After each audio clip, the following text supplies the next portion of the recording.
നമസ്കാരം. നമ്മൾ ഇന്ന് നല്ല രസമുള്ള ഒരു ഈവനിങ് സ്നാക്കുമായിട്ടാണ് വന്നിട്ടുള്ളത്. എളുപ്പത്തിൽ ഉണ്ടാക്കാൻ പറ്റുന്ന ഒരു ബ്രെഡ് പൊരിച്ചത്. റൊട്ടി എടുത്തിട്ട് പൊരിച്ചതാണ്. നല്ല രസമാണ്. വൈകുന്നേരം കുട്ടികളൊക്കെ സ്കൂളിൽ വിട്ട് വരുമ്പോൾ നമുക്ക് ഉണ്ടാക്കി കൊടുക്കാൻ പറ്റുന്ന നല്ല ഒരു ഈവനിങ് സ്നാക്ക്. വളരെ എളുപ്പത്തിൽ ഉണ്ടാക്കുകയും ചെയ്യാം. ഒരുപാട് ചേരുവകളൊന്നുമില്ല. ബ്രെഡ് എപ്പോഴും നമ്മൾ വീട്ടിൽ വാങ്ങി വെക്കുമല്ലോ. അപ്പോൾ ബ്രെഡ് വെച്ച് നമുക്ക് എളുപ്പത്തിൽ എന്ത് വേണമെങ്കിലും ഉണ്ടാക്കി കൊടുക്കാം. ഒരു ഓംലെറ്റ് ഉണ്ടാക്കിയാൽ കുട്ടികൾക്ക് വയറ് നിറയാൻ അത് മതി.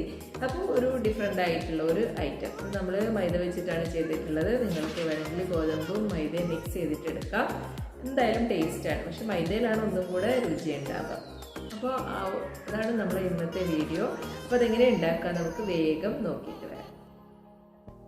ആദ്യം നമുക്ക് ബ്രെഡ് ഫ്രൈ ചെയ്യാനുള്ള മാവ് ഉണ്ടാക്കിയെടുക്കണം. അതിന് 1.5 കപ്പ് മൈദ എടുത്തിട്ടുണ്ട്. നിങ്ങൾക്ക് വേണമെങ്കിൽ 1 കപ്പ് മൈദയും 1/2 കപ്പ് ഗോതമ്പ് പൊടിയും എടുക്കാം. ഇതിലേക്ക് ഒരു ഉള്ളി, വെല്ലുള്ളിയാണ് ചെറുതായി മുറിച്ചത്, ഒരു ചെറിയ പച്ചമുളകും ഇട്ടിട്ടുണ്ട്. ഇതിലേക്ക് ഇനി കറിവേപ്പില ഇട്ട് കൊടുക്കാം. ആവശ്യത്തിന് ഉപ്പും ഇട്ട് കൊടുത്ത് നമുക്ക് നല്ലവണ്ണം ഒന്ന് കുഴച്ചെടുക്കാം. മാവ് നല്ല ഒരു പാകത്തിൽ, ഒരു പഴംപൊരിയൊക്കെ ഉണ്ടാക്കുന്ന ആ ഒരു മാവിൻ്റെ പാകത്തിലാക്കിയെടുക്കണം. അപ്പോൾ കുറച്ച് വെള്ളം ഒഴിച്ച് നമുക്ക് മാവുണ്ടാക്കാം. ഒരുപാട് വെള്ളം ഒരുമിച്ച് ഒഴിക്കരുത്. ലൂസായി പോയാൽ ബ്രെഡ് അതിൽ മുക്കിയെടുക്കാൻ ഇത്തിരി പാടാവും. ഇതിന് ഏകദേശം 1 കപ്പ് നിറച്ച്, ഒരു 1.5 കപ്പ് മൈദക്ക് 1 കപ്പ് വെള്ളം വേണ്ടി വന്നിട്ടുണ്ട്. അതിൽ അധികം വേണ്ടി വരില്ല. ഒരുപാട് ലൂസായിട്ടല്ല മാവ് ഉണ്ടാവുക, നല്ല കട്ടിയിലുള്ള മാവാണ് ഉണ്ടാവുക. അപ്പോൾ ഇതിലേക്ക് നമ്മൾ ഒരു 1/4 ടീസ്പൂൺ മഞ്ഞൾപ്പൊടി, 1/2 ടീസ്പൂൺ മുളക് പൊടി ഇട്ട് കൊടുത്തിട്ടുണ്ട്. എരിവിന് ഓൾറെഡി പച്ചമുളക് ഉണ്ട്, എന്നാൽ ഒരു നിറത്തിന് വേണ്ടിയിട്ട് ഇട്ട് കൊടുത്തതാണ്. നല്ലോണം മിക്സ് ചെയ്തിട്ടുണ്ട്.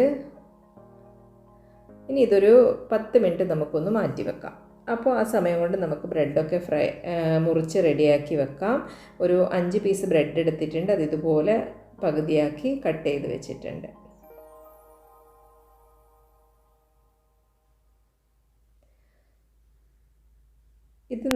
ഇതാണ് നമ്മുടെ മാവിലിട്ടിട്ട് ഫ്രൈ ചെയ്തെടുക്കേണ്ടത്. അപ്പോൾ നമ്മുടെ മാവ് ഏകദേശം 10 മിനിറ്റ് കഴിഞ്ഞിട്ടുണ്ട്. നമുക്കൊന്നും കൂടെ ഒന്ന് മിക്സ് ചെയ്ത് ഇനി നമുക്കിത് ചുട്ടെടുക്കാം. അപ്പോൾ മാവിൽ ഇതുപോലെ ബ്രെഡ് മുക്കി കൈകൊണ്ട് അതിൻ്റെ സൈഡിലൊക്കെ മാവ് ഇങ്ങനെ ആക്കി കൊടുത്ത് പൊട്ടാതെ ശ്രദ്ധിച്ച് പിടിച്ച് എടുക്കാം. എന്നിട്ട് നമ്മൾ എണ്ണയിലേക്ക് ഇട്ട് കൊടുക്കുകയാണ്. ചിലപ്പോൾ പൊട്ടിപ്പോവും. കാര്യം എന്താണെന്ന് വെച്ചാൽ വളരെ സോഫ്റ്റായിട്ട് ബ്രെഡ് ഇതിനകത്തേക്ക് മാവിലിങ്ങനെ ആവുമ്പോൾ ഒന്നും കൂടെ സോഫ്റ്റ് ആവും. അപ്പോൾ എന്താ ചെയ്യേണ്ടതെന്ന് വെച്ചാൽ കൈകൊണ്ട് ബ്രെഡ് മുഴുവൻ കയ്യിലേക്ക് വരുന്നത് പോലെ എടുത്തിട്ട് എണ്ണയിലേക്ക് ഇടുക. അല്ലെങ്കിൽ എന്തെങ്കിലും ഒരു നമ്മൾ ചോറിൻ്റെ തവിയൊക്കെ എടുത്ത് അതിലേക്ക് വെച്ചിട്ട് മാവാക്കി കൊടുത്തിട്ട് ഇടുകയും ചെയ്യാം. ഇങ്ങനെ തന്നെ മതി. ഇത്തിരി ഷേപ്പ് അങ്ങോട്ടും ഇങ്ങോട്ടും മാറുന്നേ ഉള്ളൂ, ടേസ്റ്റ് മാറുമൊന്നുമില്ലല്ലോ. അപ്പോൾ ഇതിങ്ങനെ ഓരോന്നും നമുക്ക് മീഡിയം ഫ്ലെയിമിൽ വെച്ചിട്ട്, ഫുൾ ഫ്ലെയിമിൽ വെക്കരുത്. ഫുൾ ഫ്ലെയിമിൽ വെച്ചാൽ വേഗം അതിങ്ങനെ ബ്രൗൺ കളറായി പോവും, ക്രിസ്പി ആവുകയില്ല. അപ്പോൾ മീഡിയം ഫ്ലെയിമിൽ വെച്ചിട്ട് തന്നെ ചെയ്യാം. അപ്പോൾ ഇങ്ങനെ ഓരോന്നോരോന്നായി നമ്മൾ ഇതിനകത്തേക്ക് ഇട്ട് കൊടുക്കാം. ഉള്ളിയൊക്കെ മൂത്ത് വരുമ്പോൾ ആ ഒരു എണ്ണയിൽ ഫ്രൈ ആയി വരുമ്പോൾ നല്ല മണമാണ് കറിവേപ്പിലയും. അപ്പോൾ നമുക്ക് നല്ല കൊതി ഉണ്ടാക്കുന്ന ഒരു സ്നാക്കാണിത്. എളുപ്പത്തിൽ ഉണ്ടാക്കുകയും ചെയ്യാം. വീട്ടിലുണ്ടാകുന്ന ചേരുവകൾ മാത്രമാണ്. ബ്രെഡ് നമ്മൾ എപ്പോഴും വീട്ടിൽ വാങ്ങി വെക്കുമല്ലോ. അപ്പോൾ കുറച്ച് ഉള്ളിയും കുറച്ച് പച്ചമുളകും ഒക്കെ ഉണ്ടെങ്കിൽ നമുക്ക് എളുപ്പത്തിൽ ഉണ്ടാക്കിയെടുക്കാൻ പറ്റുന്ന ഒരു സ്നാക്ക്. കുട്ടികളൊക്കെ വൈകുന്നേരം സ്കൂൾ വിട്ട് വരുമ്പോൾ നല്ല ഇഷ്ടത്തോടെ കഴിക്കും അവരുണ്ടാക്കി കൊടുത്താൽ. അപ്പോൾ എല്ലാവരും വീട്ടിലൊന്ന് ട്രൈ ചെയ്ത് നോക്കുക. ഒരു 1-2 മിനിറ്റ് കൊണ്ട് നമുക്കിത് ഉണ്ടാക്കിയെടുക്കാം മീഡിയം ഫ്ലെയിമിൽ. എന്നിട്ട് നമ്മൾ വറുത്ത് കോരാനാവുമ്പോഴത്തേക്കിൽ അതൊന്ന് ഫുള്ളാക്കിയിട്ട്, അപ്പോൾ എണ്ണ കുടിക്കില്ല. കോരാൻ പോകുമ്പോൾ ഫുള്ളാക്കിയിട്ട് കോരിയെടുത്താൽ എണ്ണ കുടിക്കില്ല.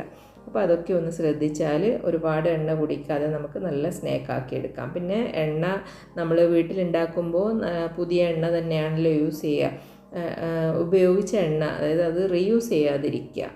ഭയങ്കര മോശമാണെന്ന് കുറേ വീഡിയോസും ഇങ്ങനെ ആളുകൾ പറഞ്ഞിട്ടൊക്കെ കേട്ടിട്ടുണ്ട്. അപ്പോൾ നമ്മൾ വീട്ടിൽ മക്കൾക്ക് ഉണ്ടാക്കി കൊടുക്കുമ്പോൾ പുതിയ എണ്ണ തന്നെ എടുക്കാം.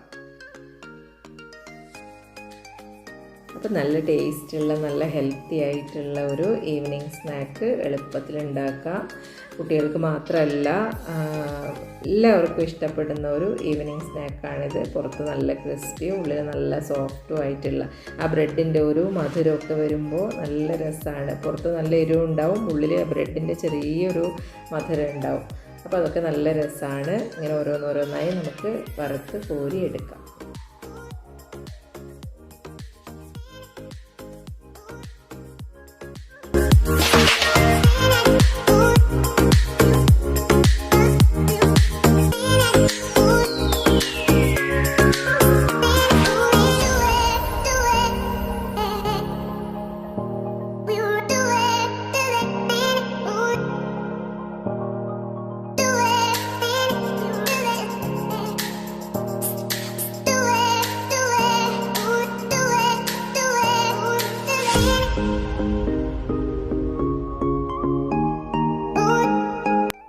നമ്മളെല്ലാം ഇതുപോലെ വറുത്ത് കോരി എടുത്തിട്ടുണ്ട്.